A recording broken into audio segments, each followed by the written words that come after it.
Ecocultura, televisión comunitaria, oportunidad para todos. Somos la voz y la imagen de la gente.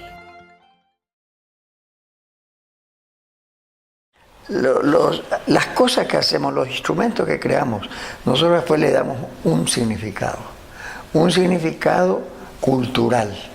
Es decir, ¿qué representa la cruz para el cristiano? Y nadie necesita explicar qué representa la cruz, y todo el mundo sabe qué representa la cruz. Es decir, que la cruz se convierte en un símbolo de la fe cristiana. Así como la hoz y el martillo se convierte en un símbolo del marxismo-leninismo. Y la media luna de los musulmanes. Es decir, que nosotros creamos símbolos, porque ¿qué representa la media luna? ¿Qué representa la cruz sin ese significado cultural? Por eso decimos que el hombre es un animal simbólico. Y creo que ecocultura, en el fondo, va sembrando símbolos culturales en la sociedad. Por eso la denominación Ecocultura TV comunitaria. La cultura sembrada en la comunidad. De manera que tiene un significado muy especial. Entonces, frente a esta realidad que estamos viviendo en América Latina, y Raúl, podemos tocar dos aspectos de esta realidad de América Latina: Paraguay y Venezuela, Venezuela y Paraguay.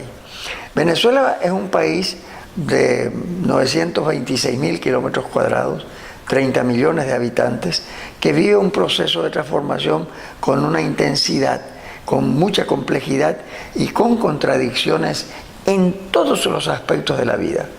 Porque todo proceso de cambio, todo proceso de transformación produce contradicciones, toca intereses, afecta privilegios, y entonces se producen las reacciones, se generan las resistencias y desde luego se va implantando políticas públicas, ya sea al servicio de pequeños grupos o al servicio de la mayoría de la población. En Venezuela termina el siglo XX con una crisis muy profunda. Los dos partidos más poderosos del país, que siempre representaban a 90-95% de la población, porque la minoría representaba 10, 7, 8, 5% de la población. Acción Democrática y COPEI, el Partido Social Cristiano, capturaban el 90% de la población. De 40 años de democracia, Acción Democrática, Partido Social Demócrata, gobernó 30. Y la característica, y COPEI 10. La característica de estos gobiernos fue la corrupción. Y no solamente la corrupción, sino la acumulación y concentración de la riqueza en pocas manos. Y eso generó la reacción del pueblo. Y se fue desgastando las políticas hasta ese momento implantadas, y llegó a generar una situación de más del 60-65% de pobres en el país. En un país rico, en un país que ni siquiera necesitaba producir mucho de lo que consumía, porque el petróleo le proporcionaba lo que consumía a través del proceso de importación. Venezuela creó, hablando de cultura, creó una cultura rentista en la población. Es decir, la población no percibió la necesidad de trabajar y producir, sino de consumir. ¿Y qué es lo que consumía? Lo que ingresaba por el petróleo.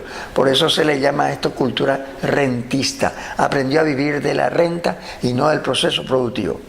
Aparece Chávez a fines del siglo XX, en 1998, 1999, asume la presidencia y pone en marcha políticas de transformación en el país, con muchas contradicciones.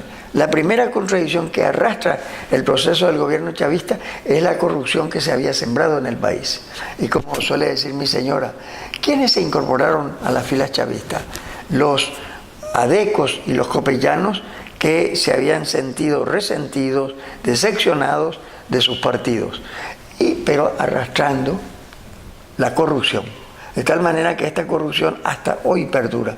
Aunque se haya corregido algo, sin embargo la corrupción sigue siendo un estigma para la democracia venezolana. Entonces Chávez pone en marcha políticas de transformación.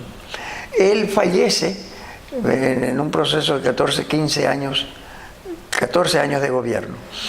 Y le sucede... toda esta política de transformación generó mucha resistencia. Le dieron un golpe, le declararon una huelga petrolera de 63 días que paralizó el país y produjo un daño de más de 20.000 millones de dólares al país. Y él fallece inesperadamente a los 59 años, producto de una enfermedad, cáncer. Se dice que se le sembró ese cáncer. Y es sustituido por Nicolás Maduro, un chofer de autobús que sin embargo se formó al lado de Chávez, porque participó en organizaciones que desarrolló una formación, fue 6 años canciller, fue diputado nacional, fue presidente de la Asamblea Nacional, fue 6 años canciller de la República, y ese chofer de autobús adquirió un nivel de desarrollo cultural importante y Chávez mismo recomendó al Partido Socialista Unificado de Venezuela que él fuera el candidato. A la muerte de Chávez entonces se produce el proceso electoral para sustituir a Chávez y se confrontan Maduro por parte de los partidarios chavistas y Capriles, que había perdido en dos procesos electorales con Chávez. Y Chávez siempre ganó muy holgadamente las elecciones presidenciales. Consideró tanto la oposición como los Estados Unidos que llegaba el momento de liquidar el proceso chavista y que ese momento se presentaba por colocarse al frente del país a un obrero que supuestamente no estaba preparado para asumir la presidencia de la República.